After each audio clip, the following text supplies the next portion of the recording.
دیکھیں ہم اگر یہاں بیٹھے ہیں نا تو ایک امید کے ساتھ بیٹھے بالکل الحمدللہ کہ یہ گفتگو جو ہے انشاءاللہ نفع مند ہوگی. بالکل انشاءاللہ. یہ گفتگو ہمارے اپنے لیے نہیں ہے, یہ امت کے لیے ہے, امت کے افراد کے لیے.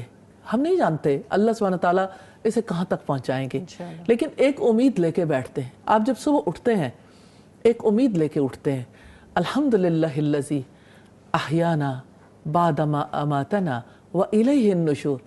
آپ اٹھتے ہی سب سے پہلے امید باندھتے ہیں. تمام تعریفیں اللہ تعالیٰ کے لیے ہیں جس نے ہماری موت کے بعد ہمیں زندگی دی اور اسی کی طرف ہم نے لوٹ کے جانا ہے. بستر سے اٹھنا ہے لیکن حشر کے اٹھنے کو یاد کر لیا کہ اس دن جب ہماری حاضری ہوگی, آج اس نے ہمیں زندگی دی, آج کام کا موقع دیا ہے اور کل ہم اس کے سامنے یہ کام لے کے جانے کے قابل ہوں گے. یہ دن ہمیں ہیلپ کرے گا. اس دن جس دن یعنی ہمارے پاس ہمارے اعمال کے سوا کوئی ایسی چیز نہیں ہوگی, اللہ کی رحمت ہوگی. اور آپ یہ دیکھیے کہ یعنی مجھے یہ سوچنا ہے, مجھے یہ دیکھنا اور بتانا ہے وہ کون سا لمحہ ہے جہاں ہمیں امید کی ضرورت نہیں ہوتی. جہاں بھی امید کا رشتہ ٹوٹتا ہے ابلیس.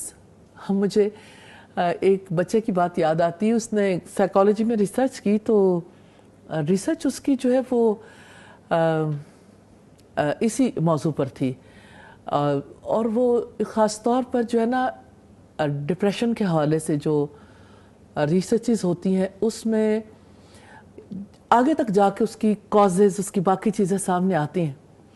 لیکن اس بچے نے سوچتے سوچتے یہ بات کہی, اوہ اس کا تعلق تو ابلیس سے ہے, سب سے زیادہ تو ڈپریس وہ تھا.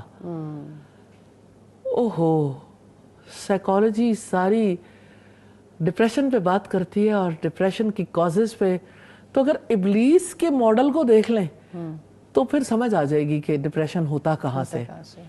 اور ہم نے اس راستے پہ نہیں جانا, اور اس کے پیچھے کیا ہے, انا خیر من, میں اس سے بہتر ہوں.